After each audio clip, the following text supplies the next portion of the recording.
عید اسی لیے فرض کی گئی ہے کہ ہمیں یاد رہے کہ ہم نے قربانی دینی ہے، ہم نے اظہار کرنا ہے، ہم نے وفاداری کا اظہار کرنا ہے، ہم نے صبر کرنا ہے، ہم نے اللہ کے راستے کے اندر اپنے مال جان دینے کا عہد کرنا ہے۔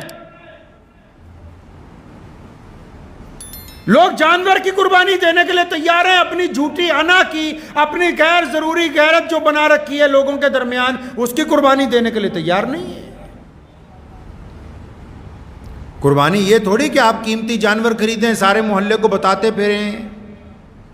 یہ پوری دنیا کے اندر عید الاضحیٰ کے موقع پر جو قربانیاں دی جاتی ہیں، ان کا مطلب یہ ہوتا ہے کہ جو بندہ قربانی دے رہا ہے اس کو اپنے رب سے پیار ہے، وہ اپنا مال خرچ کر رہا ہے، اور پھر وہ قربانی کا گوشت ان غریبوں میں تقسیم کر رہا ہے جن کو یہ مہنگی چیز کبھی کھانے کو جلدی ملتی نہیں۔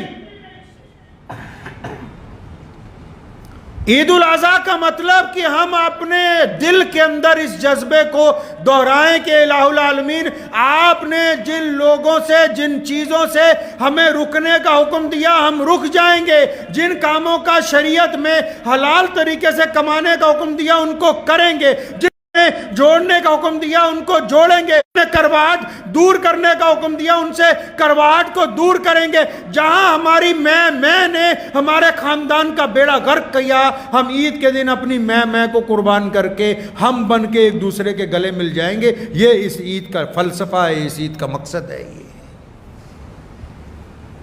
عید الاضحیٰ کا مقصد ہی یہی ہے کہ ان میں صبر کا مادہ پیدا ہو، ایثار کا مادہ پیدا ہو۔ جو قربانی نہیں دے سکتے، جن کے پاس اتنی رقم نہیں ہے، وہ کیا کریں؟ سیدنا ابوبکر صدیق رضی اللہ تعالیٰ عنہ خلیفہ ہے، نہیں پیسے ہیں، نہیں دی قربانی کئی سال۔ عمر رضی اللہ تعالیٰ عنہ نے کئی سال قربانی نہیں دی۔ لیکن اصل قربانی کیا ہے؟ اصل قربانی محمد رسول اللہ صلی اللہ علیہ وسلم کے دین پر پابند ہونا ہے۔ اصل قربانی ماں باپ کی اطاعت ہے۔ اصل قربانی اپنے بھائی سے وفاداری ہے۔ اصل قربانی غریب اور مستحق لوگوں کی مدد کرنا ہے۔ اصل قربانی اپنی جھوٹی انا کے لیے پنچایت میں غلط فیصلے کو واپس لینا ہے۔ اصل قربانی کسی کی ماں، بہن، بیٹی کو عزتیں عطا کرنا ہے۔ اصل قربانی کسی بھٹکے ہوئے کو راستہ دکھا دینا ہے۔ یہ تمام قربانیاں تب ہیں جب ہم ہمت رکھتے ہوں اپنے دل کو قربان کرنے کی۔ صرف اگر جانور ذبح کرتے ہیں تو لطف نہیں آئے گا جب تک ہم اپنی انا نہیں قربان کریں گے اللہ کے راستے میں۔ ابراہیم علیہ السلام صرف بیٹے کو قربان کرنے نہیں چلے تھے، وہ اپنے بیٹے کو اللہ کی رضا کے اندر قربان کرنے چلے تھے۔ بیٹے نے صرف باپ کا کہنا نہیں مانا، اللہ کی رضا کے لیے اللہ کے دستور کو مانا کہ چھری چلتی ہے تو چل جائے لیکن میں اللہ کے حکم کے اندر رہوں گا۔ بیوی نے شیطان کو اس لیے بھگایا تاکہ قیامت تک کے لیے تمہیں پتہ لگ جائے کہ شیطان جب آ کے وسوسے ڈالے تو شیطان کی بات نہیں مانی جائے گی، صرف رحمان کی بات مانی جائے گی۔ کئیوں نے تو سمجھا کہ بس گوشت کھا لیں بس ہو گئی عید۔ ایسا نہیں ہے۔ اس عید پر عہد کیجئے کہ ہم نے اپنی انا کی بھی قربانی دینی، اپنے جھوٹے غرور کی بھی قربانی دینی، جس کی وجہ سے بہت سارے رشتے ٹوٹے ہوئے ہیں، بہت سارے کام بگڑے ہوئے ہیں۔ گھروں میں لوگ کہتے ہیں سکون نہیں ہے، گھر کا جو بڑا ہوتا ہے اس کے ہاتھ میں کنجی ہے سکون کی۔ وہ چاہے تو ایک دن میں حالات اچھے ہو جائیں، وہ چاہے تو ساری زندگی نہ ہو، وہاں قربانی دینے کے لیے تیار نہیں ہے۔ قربانی تو ان تمام لوگوں پر فرض کر دی گئی جو صاحب نصاب ہیں، اور کئی صاحب نصاب ایسے ہیں اللہ تبارک و تعالیٰ کو کنجوس سے بڑی نفرت ہے۔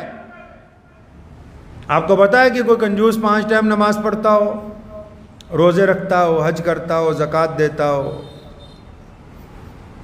لیکن جائے گا کہاں؟ جہنم کے اندر۔ پڑھیے بخاری شریف اٹھا کے، کنجوس کا ٹھکانہ جہنم ہے۔ اگر کوئی غریب آدمی اپنے 100 روپے میں سے بھی 10 روپے صدقہ کر دیتا ہے اس کا ٹھکانہ جنت ہے، لیکن کنجوس آدمی چاہے وہ متقی پرہیزگار کیوں نہ بن جائے، اللہ تبارک و تعالیٰ کے اندر بھی کنجوسی کرتے ہوں، رشتوں کے اندر بھی کنجوسی کرتے ہوں، اور سوچتے ہو ہم نے بہت کچھ بچا لیا، بچایا کچھ نہیں، تم نے سب کچھ کھو دیا۔ یقین مانو جب بچہ پیدا ہوتا ہے تو کچھ لے کے نہیں آتا، اور جب مرتا ہے تو کچھ چیزیں۔ تو ہمارے یہاں نیا دھندا نکل آیا آج کل، وہ کہتے ہیں کوئی بڑے جانور میں قربانی کا حصہ ڈال دو۔